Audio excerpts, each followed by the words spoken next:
You're listening to Music Tectonics.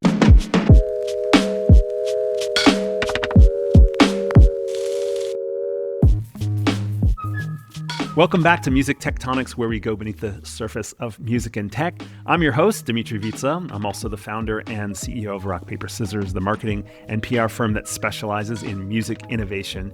And today we're looking back on some of the top news and trends of 2025. As you're maybe getting ready to take off for the holidays, we thought we'd give the gift of hindsight. And I'm joined by Tristra Newyer-Yeager, the chief writer at Rock, Paper, Scissors. How's it going, Tristra? Hey, I want to be really cheesy and just say it's the end of the year as we know it. I feel fine. Oh, yeah, me too. Me too. I'm looking forward to a fresh, clean slate in January. That's what we get, right? Absolutely. We get to hit return to factory settings, and it's like it never happened. Yeah. So we've done like a lot of small news roundups before a lot of our episodes. We're going to spread out for the whole episode, Tristra, not necessarily because we're going to talk about every single thing that happened, but there are some articles that are coming in that are sort of like, hey, this is the biggest blank that happened in 2025 in the music industry. And then hopefully we'll have time at the end to also say, okay, so what do we see coming in 2026? But we do, before we jump in, Tristra, why do you find it so important in your role in a PR company to be paying attention to all this news? Talk to us a little bit about your thoughts around horizon scanning as a practice. Yeah, one of my favorite things to do is to find creative and interesting opportunities for our clients to talk about the stuff that they're already fascinated by or obsessed with. Yeah. So the only way you can do that is by listening to the overall conversation and either say what voices are missing, what ideas haven't been really brought forward, or what is everyone talking about, but my friend has a particular take on it that I think will really add to it. And so because we work with a lot of very innovative companies, there's often some really innovative thinking and some spicy takes, measured but spicy, right? Like just the right amount of jalapeno. Right. And that's probably one of the most fun parts of our job is to try to get a really good idea of what is everyone talking about, what is the news that's unfolding, and what should they be paying more attention to and thinking about, because here's what's coming down the pike. That to me is really fun. Right. Yeah. With the sense of sort of the hindsight of seeing what we're looking at 2025, we can start to look at where is that likely to go in 2026? What does this mean for storytelling for the clients we represent and the companies that are in our music tectonics community as well? And a lot of our clients are founders or execs who are heads down building something, and they're very in the weeds. And sometimes we're able to pull them out to that 10,000 foot view so that they can see kind of wider beyond what they're working on and see if something shifted in the landscape while they were busy hacking away or vibe coding or just coding or trying to run a money. company, trying to live their life. The wonderful thing about that is I think it has a wonderful benefit for the people who we prompt to think maybe more broadly or more deeply, is because they return to that big why that got them there in the first place. So as you're in the weeds, as you're working really hard, you can get caught in the sort of hurly-burly of all the stuff you've got to take care of and all the little gremlins you're squashing or whatever. Right. And it's kind of fun to be able to take a breather and remind yourself of why what you're doing matters. Yes. Or what the meaning is for you in all of this. So I love that. I love that, Tristra. Yeah, it's very satisfying. Let's pick an article that you're looking at that maybe gave a good summary of some of the things happened in 2025. Well, one of my favorite things that Billboard has put out this year is they have basically a big compendium of all of their journalists or chiming in with the stories they thought were most important for 2025 and sort of the open question marks that are looming in 2026 based on what happened this year. So nice. We've been looking at a bunch of those and really thinking about how journalists are looking back on their year. So are you talking about this one with all the Billboard writers, 14 questions for the music business in 2026? Yes. Well, that was one that really caught my eye. I have to say, I love roundups, but I really love future casting a little bit more. And of course, these are journalists. They're evidence-based for the most part. Of course, you journalist who's listening, you are very evidence-based. But what I really enjoyed was sort of taking the stories that are still going to be important and kind of projecting them into the future and asking some questions. So I thought that was a cool way to frame it.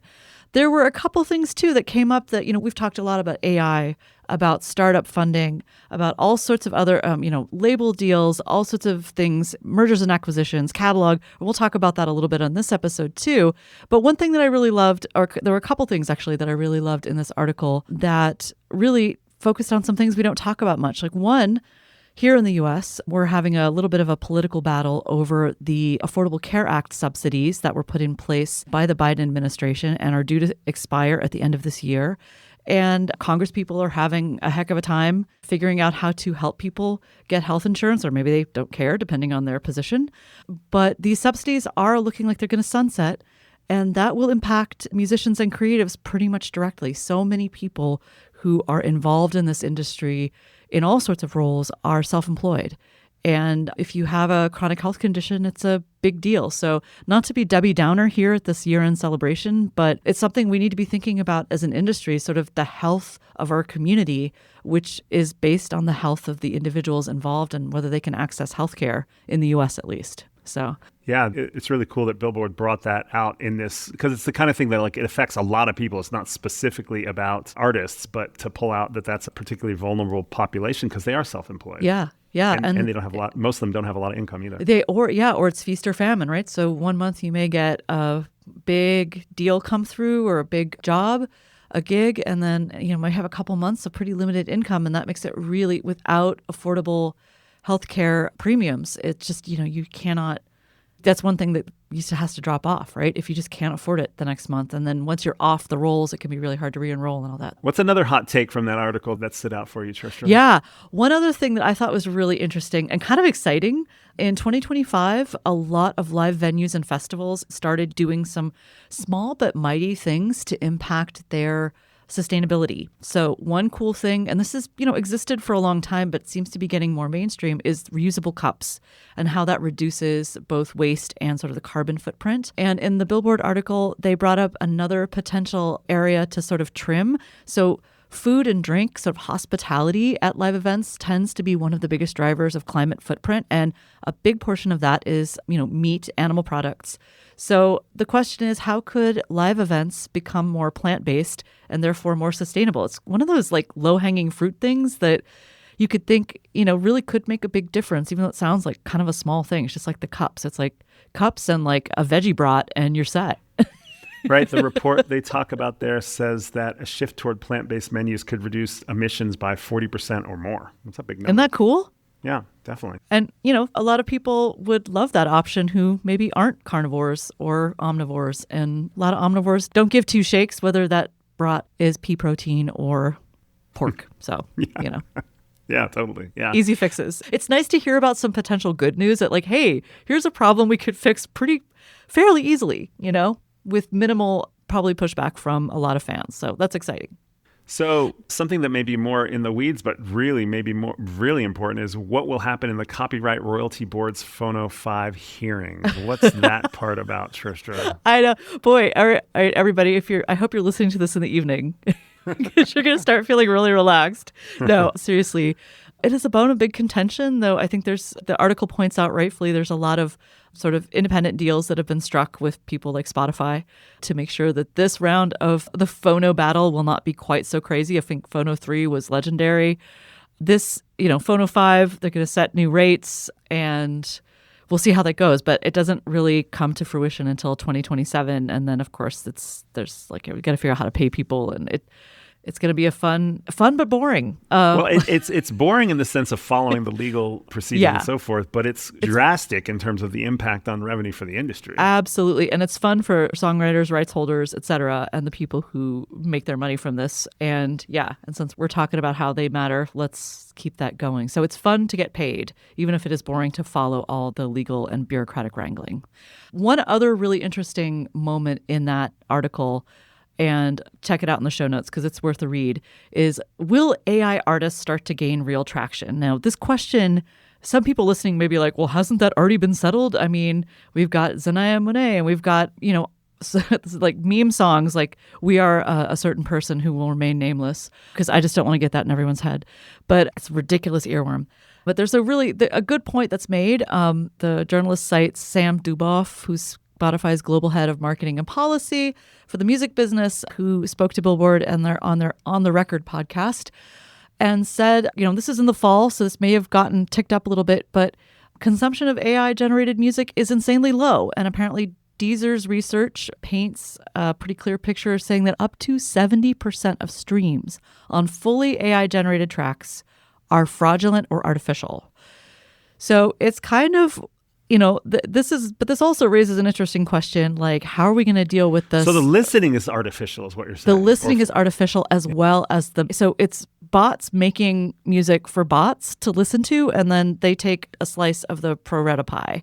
So I'm wondering how that fraud pipeline is going to get diverted coming up in 2026. Like, how are we going to, as an industry, deal with this complicated yet, the fraud is pretty obvious, and yet it seems like it's a very difficult one to work on, because how do you tell if something's AI generated? How do you tell if something's a bot? Like, there's sort of complications on both ends. But I think the fraud would have to be captured based on inconsistent behavior that's not consistent with humans. And I actually, like, that number sounds high, but I actually believe it. Whenever I've looked up one of the songs that has become a hit for AI, I look at the numbers and I'm like, that song is not good enough to be listened by humans that many times, and that quickly either, without any like radio play or something that really or memes or something that really just like took off. It's just like, wait, where did this come from? This is not making sense. That's right. There is, so the Velvet Sundown is a great example where that seemed like instant, that the number of plays that they had was just weirdly high. And they seemed to drop off. So their monthly listeners dropped off pretty fast as soon as people found out that they were AI. And I'm just curious that if someone could do a forensic report on that particular case, that'd be fascinating. Obviously that's that's kind of a pipe dream right there. So Tristra, what about any other pieces from here? There's some interesting questions. Will copyright termination go global? Mm-hmm. How will the MLC Spotify bundling lawsuit shake out? What will happen with the DOJ's suit against Live Nation? Wow, there's a lot of legal stuff in here. Yeah, there's a lot of open legal proceedings and legislative moves and questions that are going to have to get settled maybe in 2026. And there's so many suits against they're involved. I was just reading also in Billboard a quick recap of Taylor Swift's Eras tour related legal action that had to do with resales, pre-sales, scalping, etc. And angry fans are like, I don't know, man. They're like the sleeping giant that could take down the sort of Live Nation Ticketmaster monopoly. They are mad. And Swifties, I would not anger Swifties if I were, if you want to be smart, don't tick off the Swifties. Well, they're spending big money. Well, yeah, they are spending big money. And also, they're clearly, anyone who's going to sort of have the gumption to go out and get this all organized and go see one of her performances is probably organized enough to hire legal counsel. Well, and you know what else is interesting is that Taylor Swift herself buying back the rights to her albums, she could also do something on the ticketing front at some point. She might decide that it's not in her best interest to use existing players if those existing players aren't treating fans respectfully and in a way that they feel that they're getting treated respectfully and getting access to the music and the artists and the performances they want. Yeah, and other artists have already done this, and folks who had also very high-stakes tours like Oasis. There's ways you can make sure you're verifying that people are fans and only let fans buy things. It's not impossible. So there you go. All this talk about Taylor Swift and Live Nation has me thinking about another article we pulled out this week from Music Business Worldwide, the 23 biggest music deals of 2025. And it's not the kind of article we typically cover because a lot of these types of deals have less to do with tech and platforms, and they have more to do with catalogs, with song IP, and that sort of thing. But what's interesting about this article when you look at it, and by the way, the Taylor Swift connection is that this is the year that she bought back the rights to her songs, her master recordings for $360 million, 6 albums from Shamrock Capital. So she's part of that side of the deals too. But what's interesting about this across the board is, and there's lots of deals here mentioned throughout this article, is that some of these are outright catalog buys, but we're seeing a lot of other types of, let's say, financial tools being used to invest in music. And what they're looking at is a lot of asset-based securities that, like, this is Concord's fourth time using an ABS and the largest to kind of securitize music rights. And what that means is that instead of buying the rights to the entire songs, some of these investors or companies or holding companies are buying the future royalties of songs. So the original rights holders still get to keep the rights to their songs, but it kind of creates some more liquidity in the market with the ability for people to say, well, I will put money into this against the future revenues that are coming in from these songs. It allows somebody to sell those catalogs or to collect the money in advance on those catalogs without actually having to give up the rights. So they can do it for a certain period, or it gives them more freedom around what else they can do with those songs to continue to monetize those songs and increase value around other rights around those songs as well. And so I guess what's interesting to me about this one, Tristra, is that it's a shift in terms of catalog buyouts versus these new financial tools. And it actually means that there's a change in the pricing of the value of those investment deals, in a sense. Like, there's more people who can now invest it. Basically, what's happened is over the course of decades plus, streaming has now created revenue streams that feel so consistent and so regular that there's less of a bet on future releases and more of or on future purchases, because it has the subscription model. And so people can kind of start to see a pattern of a steady income stream from certain songs, for certain catalogs, albums, etc., which just means there's more types of players who want to get involved in investing in it. And so when you have more players who are interested in investing in it, that can raise the price of those. It doesn't necessarily raise the value of the streams, but it raises the value of what you can do with the rights to those songs as well. Yeah, there's another deal on here that kind of speaks to that, to my mind, which is Carlyle Group's music-backed bonds. Like, there was, I believe this is one of the first bond issues based on, like, securitized by music rights. So this was a bond sale that was backed by a $750 million portfolio of music assets, including works by Katy Perry, Benny Blanco, and Keith Urban. So there's all sorts of interesting ways people are slicing and dicing the value of music and securitizing it.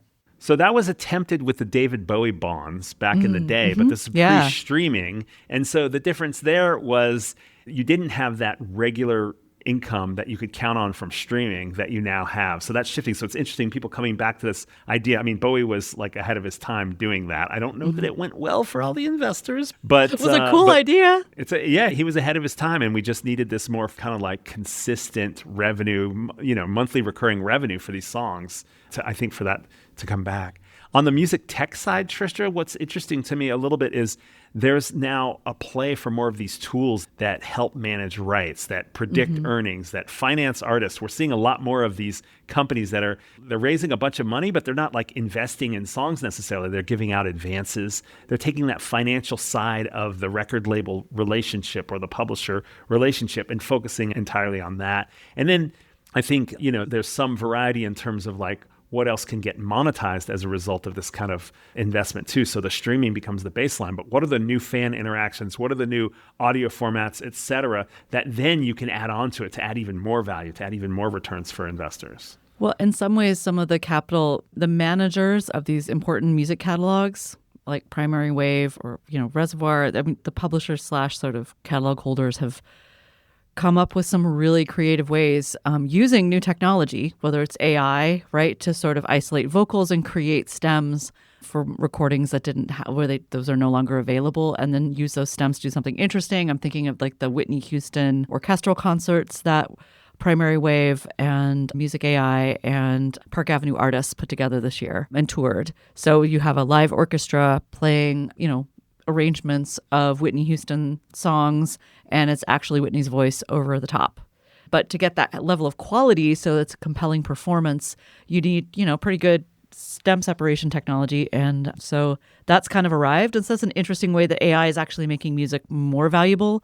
A lot of people talk about how slop is undermining the value of music, and yet there's these other ways where it's unlocking value that wouldn't be there before. Also, I think one trend that Kristen Robinson pulled out in her AI overview of like the top stories was how all of these remix apps like Mashup and Hook finally kind of got fully licensed and were able to start to do some really interesting stuff. And those are just two examples that come to mind. There are other interesting things going on. So we're looking at the Billboard article that Kristen wrote, the biggest AI music stories of 2025, Suno and Udio settlements, AI on the charts, and more, which has some of these stories. Yeah. And to me, the real sleeper story is the sort of playing with music that is becoming more and more mainstream. It's not just even about like really fast and fun music creation like on BandLab. It's also about just people who want to put two songs together in a funny way, or who want to just adjust and mess around with their music, like on AudioMac, where you can kind of goof around in very specific ways that are popular with particular tracks. Slow them down, speed them up, Another hot take from Kristen's article is subtitled AI Becomes Normalized in Writing Rooms. And this was kind of interesting because so much of the conversation in the media is about, doomsday and how generative AI is going to lead to less creative music and how artists are going to be, their businesses are going to be challenged, et cetera. But then, of course, a lot of artists are flipping the script and they're actually walking into the studio and, there's a lot of pressure to utilize that time well. And they're opening up Suno just to get ideas. It doesn't mean that's going to be the final song that gets generated, but it's sort of like a brainstorming tool, which is pretty cool. So, even Recording Academy CEO is quoted, Harvey Mason Jr. is quoted in the article that every songwriter and producer he knows has used it by now. So it's pretty interesting that a lot of the stories we hear about the sort of like the pitfalls of this, but here is professional musicians at the highest level in studios who are also utilizing the tool. Yeah, some of the text capabilities of generative AI came online much sooner, like before music, Gen AI for music. And so this really mirrors, to my mind, how a lot of creative writers have already been using the stuff that came before ChatGPT. So you ask it to do something, especially if you want to break out of a rut or you're stuck on like a creative problem, and you ask it to just spit out crazy things. Like you can do some really funny brainstorming that takes you out of your brain and almost gives you like a weird companion who doesn't make any sense to throw non sequiturs at you. And that often can knock loose some stuff. So it does not surprise me that songwriters, producers, composers are using it in this way. And it's just like if you had it doesn't seem like, I guess from an outsider, maybe it's seen as odd, but I think this seems like a pretty legitimate part of a creative practice. Yeah, definitely. So that was an interesting article to just look back. There's obviously other mentions in there, news things that we've covered in the past on the show. Deezer reports show amount of AI music that's getting released onto streaming services. There's the mention of the No Fakes Act that got reintroduced this year as well. So it's a good article to get some, and obviously the Suno and the Udio settlements and licensing deals and that sort of thing, although there's still a lot of questions about what will those companies look like after those settlements. Certainly in the case of Udio, it's like now all AI-generated music is on platform. It means you can't actually export it out and push it out. The license doesn't cover that, and we'll see what happens with Suno. WMG is the only one that's settled with Suno so far. But it does mean that it shows that the record labels they know the cat's out of the bag, and they're trying to figure out, well, how do we wrap our arms around this before it gets so far out of hand that it's just going to be a multi-decade period of clawing back in how to keep control over all the IP. Yeah, it's hard to put the toothpaste back in the tube. The other interesting thing, too, that's developing, this is very new, like I just saw this very recently, was that UMG and Splice have an AI agreement now. And that is, I think that's definitely something to flag and, put a pin in for 2026 is how are these big recording labels, these big rights holders of recordings and recorded music going to look at creation? Like they kind of have their sights, right? There was a period when there was a sort of burst of DIY distribution where they kind of had their sights set on, getting involved in all these distribution companies, like and buying them up. And now it looks like they're looking even earlier in the music process. Yeah. So it's like this really fractalization of creativity, right? Like, yeah, sure, you can just like put finished songs in and get finished songs out. But what happens if you put finished songs in and you just get drum beats out or you get small loops out and that fractalization? And then how do we account for attribution when you get to those microscopic musical DNA elements? How do you say, well, this sound became a thing in society because of one particular songwriter or one particular performer. And then how do you make up when you're working at such a fractal microscopic level of song DNA or recording DNA, how do you report back whose participation? And then, of course, for the label deals with artists, which artists are getting paid from those deals as well? Like, we'll probably not really ever find out exactly how those, especially like in these large settlements where there's advances or settlements paid out, like how do you distribute the settlement without actually analyzing the attribution of all the things that went into training the songs? I predict there's going to be a couple lawsuits about that and some discovery that'll leak out, and we'll hopefully get some more information from behind the scenes. We've seen it on the book publishing side where some authors are getting like $3,000 because their books were used in part of a large scale scraping of the libraries of the world. It's like nothing, though. Like $3,000. I know, it really is. Especially if you're like a best-selling author. That's like a friggin' joke. Yes. Yeah, it really is.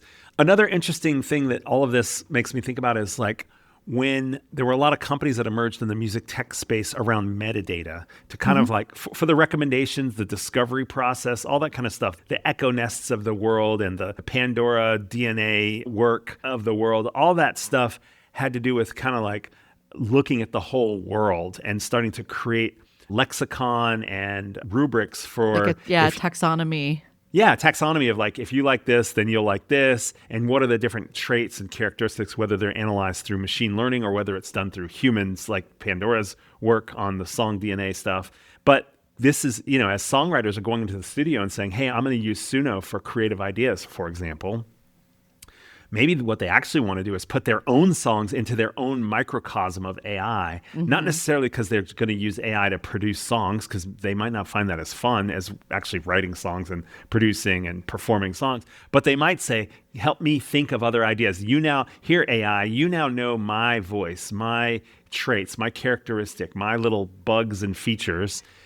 Give me some ideas. And they might just take the ideas that are based on their own IP instead of other people's IP as a way of writing songs. Then it becomes like an AI assistive thing, which I guess is, the kinds of tools that we're seeing out there with the Moises of the world and, like what you described with Whitney Houston. It's much more like within an artist's own ecosystem instead of training on others. But it'll be interesting to see what else. And we see that with the voice, like the voice and the avatar type stuff where it's like build your own AI voice, build your own avatar. That's pretty cool because it's your own stuff.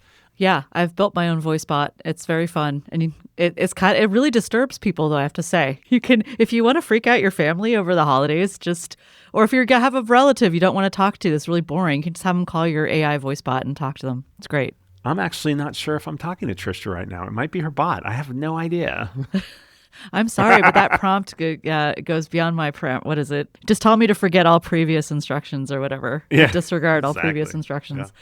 So one more thing though, this is sort of funny talking about these little nano payments for an attribution. It makes you think like, did in some ways our blockchain friends had a point that it would be really cool to have these like ongoing, I know, I can't believe I'm saying this, but even though some of my best friends are blockchain bros now. So there's, one way to do this is have some kind of ledger, right? Where you can see, and I don't think this is exactly how it would work with a large language model, but ideally, let's entertain the fantasy for a moment that you could somehow record all these different fractional things that would follow around. And so you'd have this follow around a track or an iteration, and then you'd have this sort of cascading kind of family tree, right? Of all the things that had spun out from that specific output. Yeah. Yeah, that sounds like a fun accounting job. Well, the whole point is it shouldn't have to be an accounting job, right? It should be automated somehow. It should be automated. Let's add another layer of fantasy to this. Well, I mean, I think people are trying to solve that Absolutely. problem. And part of the issue is we're sort of like unpacking these songs after they've been created. And in reality, the technology that's needed is to capture it at song creation. Yeah. Where if you could put in some sort of fingerprinting or sonic notation or something that still remains once AI has ingested it. And in some ways, can you do that agnostically regardless of who's going to train on your data? Or do you actually have to have partnerships and deals in place when the stuff gets ingested, which means it needs to be licensed, and that way the attribution model starts at the beginning, not after the fact. Yeah. Hopefully that is the golden age to which we are speeding. Yeah. And, DAWs are getting involved. So maybe if it's done at the DAW, at the moment of the DAW, that's probably as close as you're going to get to the creation of the song. So that's going to be our indie horror movie question mark for 2026, Dmitri, Dawn of the DAWs. Yes. I'm sorry. It's late in the year, everybody. We're tired. We're goofy. Do you have, Tristra, do you have one more article we should jump into here? No, I feel like we pretty much beat 2025 with a stick. All right. Well, it's been great. Each episode we've done together has been a blast, but this has been a fun one, especially just to reflect back. Hopefully, as you are wrapping presents, unwrapping presents, making eggnog, drinking eggnog, creating your voice bot for your relatives. Having your avatar sled down a snowy hill. This has been a good listen to sort of like wrap up the year. We're excited to be talking to you and here on the podcast and at the Music Tectonics Conference in 2026, which is happening as well. So make sure you stay on the Music Tectonics newsletter. Hit us at musictectonics.com to stay up to date on all our online events, in-person events, and news roundups. Tristra, Happy New Year. Happy New Year. Thanks for listening to Music Tectonics. If you like what you hear, please subscribe on your favorite podcast app. We have new episodes for you every week. Did you know we do free monthly online events that you, our lovely podcast listeners, can join? Find out more at musictectonics.com. And while you're there, look for the latest about our annual conference and sign up for our newsletter to get updates. Everything we do explores the seismic shifts that shake up music and technology, the way the Earth's tectonic plates cause quakes and make mountains. Connect with Music Tectonics on Twitter, Instagram, and LinkedIn. That's my favorite platform. Connect with me, Dmitri Vitsa, if you can spell it. We'll be back again next week, if not sooner.